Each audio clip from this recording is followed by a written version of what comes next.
Okay, class, so now I'm going to go to File, Browse, and Bridge. Now in Bridge, you're going to see the documents kind of set up just like this. It's on Metadata. I'm going to put this on Essentials, so when you open it, the content will be in this module. The sidebar is going to contain the different folders on your computer. And let me just kind of walk you through this. So here's Computer, Hard Drive, and now I need to go to Users. I need to go to my name, and then I need to go to Desktop. So as you see over here, I could have just selected Desktop first, and that would have made it much easier for me. What I'm going to do now is I'm going to find my folder, Week 3. Here's my original data files, and remember, I have to be careful to keep those intact and not compromise those images. I'm going to double click on the car, and I'm going to talk about a few things just for this part of assignment 2, which is colorizing and resizing. So here's the image, here's my toolbar, and I'm going to pull it out and select that tab right here so I have it stacked 2 wide. And here's my option bar, remember, and this is my move tool. And then it looks like my layers are gone, so I'm going to go to Workspace, Abby's favorite, and now I can get back to that really simply. So remember to do that if you think about it. Here's the layer. I'm going to double click right here, and I'm going to be sure to name it back. Just by selecting it, it gets highlighted, and then you can type a name in. I'm going to go to this little icon, and I'm going to go to black and white. So I want you to notice, when we first of all started, the image looked like this. Lots of greens, browns, some cyan. So I'm going to come in here. Reds are not going to be affecting the image much, but if you look in here on the car, you'll see that it's filling that shadow in. So that might be kind of nice. The yellows, it's working in the sky, in the trees in the back, and the grass in the foreground. The greens are really working in the trees, so if I go real far, do you see I block all the shadow area? That looks horrible, so you've got to be real careful not to go very far in these changes. Here's the cyans, and that's just affecting over here where the reds were. Here's the blues, not a lot affected, and the magentas. So that looks pretty good. I think I'm going to pull the green back down a little bit. Now what I'm going to do is go back to my layer panel and turn this off and on, and that's black and white, and that's color. Now I'm going to go to my level adjustment because I think that I'm going to pull my highlight up a little. Oh, maybe not. You see it's kind of blowing out down here. Maybe I just need to pull my mid-tone down some. Okay, I'm going to pull that back down to where it was. So all I've done in here is affected the mid-tone. Now in my layer panel, I can now turn this level adjustment off and on, and that made a nice difference. And I want you to notice something too that's really pretty important. That is, when you're playing with black and white, there's another thing you can do. You can just change the tint of the image so it becomes like 2-color. And here's where the colors are. And the color that's chosen right now is an absolutely perfect color for a sepia tone image. Another way you can play with these is you can go to the layer adjustments and you can go to photo filter. Photo filter, you can add a warming filter. You can add one that's a little bit different. You could add a cooling filter. You can add a sepia. And that's a lot nicer than the sepia we had before. So I'd like for you guys to put a sepia tone on this black and white as well. And then play with the level adjustments. Get them nice before you turn them into the class. Then you're going to save this again. You're going to have to save it as a TIFF or a Photoshop file. So let's go ahead and save it as a Photoshop. I'm going to put underscore Bellard next to it, and I have to be sure to make a new folder. So I'm going to week 3, and this one would be called black and white. Say create underscore Bellard. Always put your names on everything. And then car barn underscore Bellard. Save. Okay. So now that's finished. The other thing I want to talk to you about is image size. So let's go to image size. And we know we want this to go to print, but really we think it better be 300 dpi if it's going to do so. So if I want to make any resolution higher, if I want to add pixels or add information, I always have to uncheck resample. And notice when I do so, here's the width and the height connected. Notice when I did so, it's changing, making it so all 3 of these are connected. I'm going to type 300 in. Now the image is only 3.333 by 2.509, and I'm going to say OK.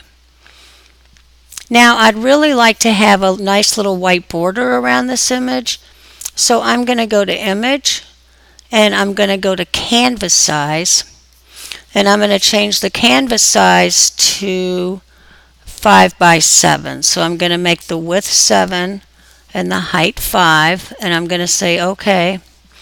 I'm going to hit Command 0 or Control 0 and fit to screen.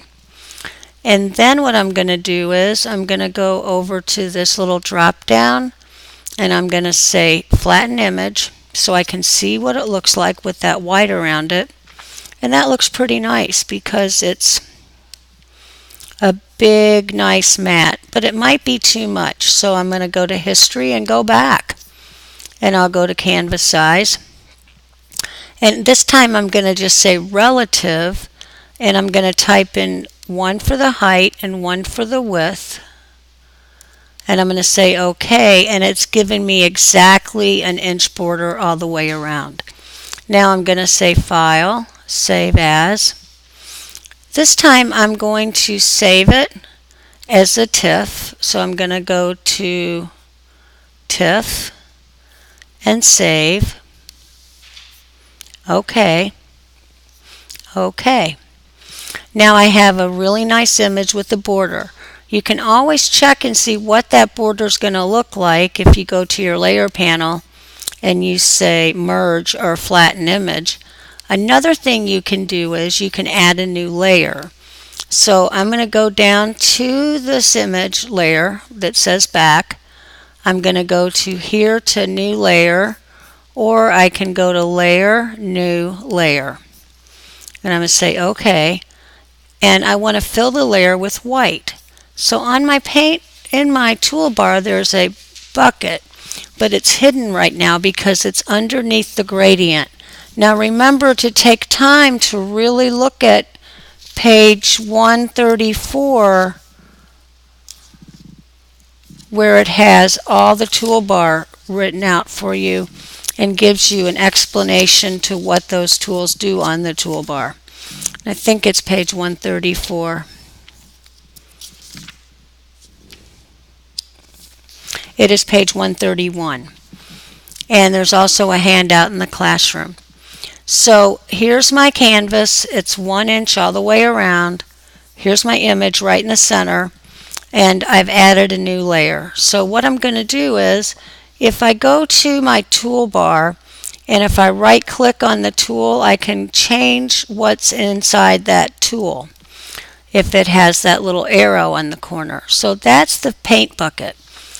This color right here is black, so if I selected black, it's going to paint with black. If I hit this little arrow, I can move these colors around. So now the foreground color is white, and I can paint with white. Now we have a problem. It's covered the image. All I have to do is go to the background image, select it, and drag it above the white, and I'm done. Now what I could do is I could put my name on the image. Here's the text tool. I'm going to select the text tool. I have to change the color in the option bar, and I'm going to change it to black. And now do you see that the red is 5, the green is 5, and the blue is 5? We want all of those to be zeros. So I'm going to put 0, hit the tab, 0, tab, 0. That's 100% black. If I wanted it to be 100% white, I would say 255, 255, 255. That's a perfect white. Or you can hit right here on the toolbar. There's the icon that says black and white. That's going to take you back to perfect black and perfect white. I'd like you then to put the text tool in and type your last name under the image. And you'll see that it's made a whole new layer right here called Type 2. If I want to move that now, I have to go to my Move tool on the toolbar and select on the inside, and I can move it over so that it looks just like it's on the very edge of the image and down just a little tiny bit. Now if you don't like the font, what you can do is get your type tool. Now notice, if I select right here, it's making a new layer because it thinks I want to type again. So I'm going to hit the Move tool and delete that layer. I'm going to get the Type tool again, and I have to go into the type. You see that square around it? That's going to be a new type layer. But if I come in here, I see that it changes to just one line. I can highlight the font, and I could come in here and I could play with different font choices. Please notice where my name is that's highlighted. Every time I run over a font, it's changing the font on the paper for me so I can see what the font looks like. And have fun, play around, pick whatever font you'd like for this, okay? Hit the Move tool, let go. Now we want to make sure it lines up perfectly to the edge. So if I get the Move tool and if I select that type and then I get the Shift key and I select the image, and if I'm in my Move tool, I'll go up to my options, and this one's going to align it to the tops. This is going to align it vertically. This is going to align the edges on the left, the edges on the right, and the center. I'm going to align the edges on the right. Now it's perfectly aligned. Now I'm going to say Save As. I'm going to save it as a TIFF, and I'm going to put it into my Chapter 3 folder. Inside of Black and White Bellard. I'm still working on the same image. So now I know I want to save it as a TIFF. So I'm just going to select the one that's in here and say Save and replace it. Say OK. Now I need to go to that folder and I want to delete the folder or the image that was the Photoshop, because I don't want to turn in both of these. So I'm going to select the Photoshop. I'm just going to hit this little icon of a trash can on the top. If you don't see it inside of your Mac, you can just go to View, Customize Toolbar, and you can drag it from here and put it up here on your option bar for your Finder window. And then if you're on a Windows system, just hit Delete, and that will delete the file. So now we have this part of the assignment done. There are a couple other little things I'm going to show you really fast. This image is completely finished. I just want to show you that if you want to save for web, you can go to File, and you can go to Export, Save for Web, and this is going to make the image much smaller. This is something you went through in the exercises, but I just wanted to show you in case you were confused about this. And now I'm going to go back over to this Fix Light 2 image and talk a little bit about image size some more.